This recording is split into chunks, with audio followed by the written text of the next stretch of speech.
Greetings and salutations, young true believers. All right, so the other day I talked about Katherine Thomson-Jones and uh, her views on aesthetic cognitivism and how she thought that the uh, inseparability thesis didn't necessarily undermine um, the possibility of learning things from art. I mean, that's the crux, the be all end all of aesthetic cognitivism.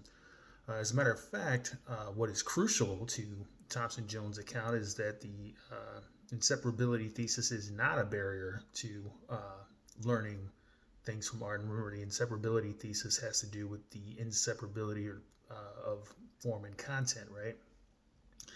So Thomson-Jones notes that though the inseparability thesis may not help us to define art, it is indispensable for our critical understanding of representational art. Now, representational art, gang, we've been talking a little bit about this throughout the semester. You've doubtless seen uh, writers like Scruton talk about this. Representational art is just art that ostensibly presents something or reproduces something, right? So the Mona Lisa is an example of representationalist art. It represents ostensibly a woman who lived in the 16th century, right? Um, Music, by contrast, is typically thought to not be a representational art form. Although, for my part, I disagree with that. I think music does represent it represents in an abstract way human emotion. But nevertheless, part two of Thomson-Jones' response to the aesthetic non-cognitivist. A work may express a point of view that is valuable because it is intelligible and innovative, even if we cannot say that it is true. So, let me give you an example. She gives you an excellent example of this, and this is on page 381 of her article. She quotes a art critic named Richard Beardsmore, who writes, "The great artist, then, does not impart new facts about hypocrisy or about love or about human degradation. Nor does she draw attention to facts which have been previously ignored. This is not what she tells us. What she does is bring us to a clearer apprehension of these things. She shows us that it is possible to see them in a new light. And though this may lead to a change in the rules by which we govern our lives, this is not the artist's intention either. What we gain from her work is not information nor new principles, but understanding." And Thomson-Jones asks, well, how does the artist do this? And she answers, "In themselves, the stylistic choices that the artist makes constitute a new way of seeing or conceiving of his or her subject," right?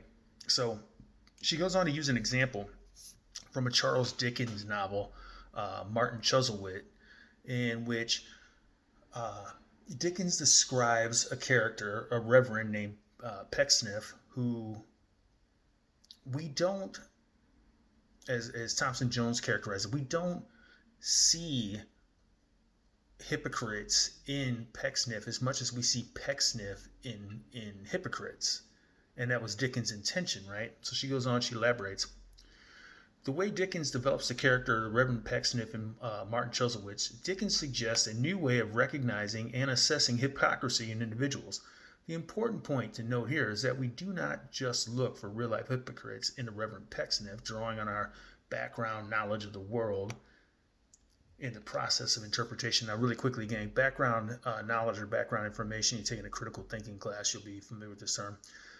Background knowledge is the sum total of everything you know based on, one, your direct experience, and then two, your formal education. Where she goes on. "We also look for Pecksniff and real-life hypocrites. The particular way the character is developed, the way Dickens describes Pecksniff's activities, views, and appearance results in a new concept. As Barris Gout notes, quote, one that bundles together a set of characteristics and when applied to real life people makes us understand them better. It leads us to understand them better. Given the inseparability of form and content, a paraphrase of the novel could not give us this same understanding. Our emotional response to an artwork is partly determined by the work's treatment of its subject. For example, a reader could be led to despise the central character in Toni Morrison's Beloved for killing her baby if it were not for the way Morrison describes Sethi's understanding and anguish. Insofar as the novel succeeds in its sympathetic portrayal of Sethi, it merits a response it prescribes our having towards Sethi, as long as emotions are taken to be in some respect cognitive. In other words, really quickly here, there's a big debate in ethics about whether, well, not just ethics, but philosophy generally, epistemology, um, about whether or not there's a cognitive, that is to say, an intellectual component to human emotions. There does seem to be an element. Now, the extent to which uh, emotions are cognitive or intellectual is a matter of some considerable, controversial, heated debate at times, right? But you should know that. All right. She goes on. A popular view is that emotions are individuated by evaluations and not by the feelings that they invoke. On this view, the reader's pity for Sethi could mark a significant change in attitude. The reader may discover that she has certain beliefs that she did not know she had, or she may discover that she can have a certain attitude that would have seemed alien to her before becoming immersed in the story and its characters. Moreover, coming to pity Sethi may refine the reader's capacity for pity in real life. Works of fiction give us practice in responding to an enormous range of kinds of situation.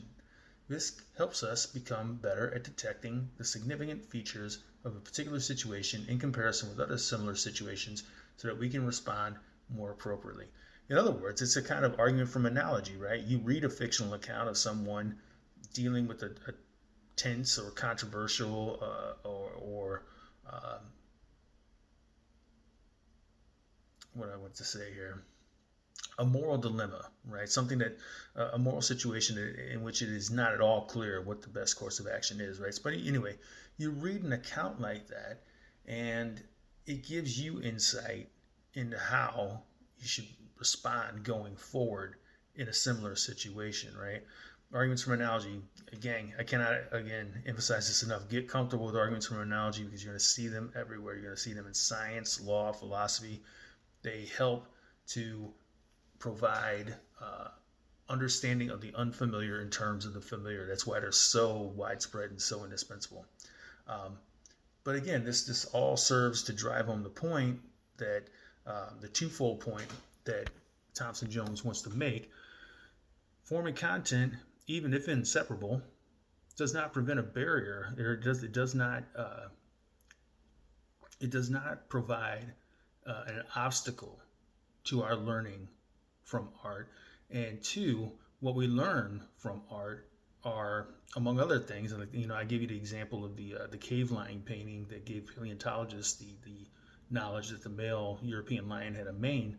Um, Perhaps even more importantly for us, there's no better way to convey moral lessons about the human condition and how we should treat one another than through art. And that's the take-home point of Jones' inseparable insight, reconciling cognitivism and formalism and aesthetics.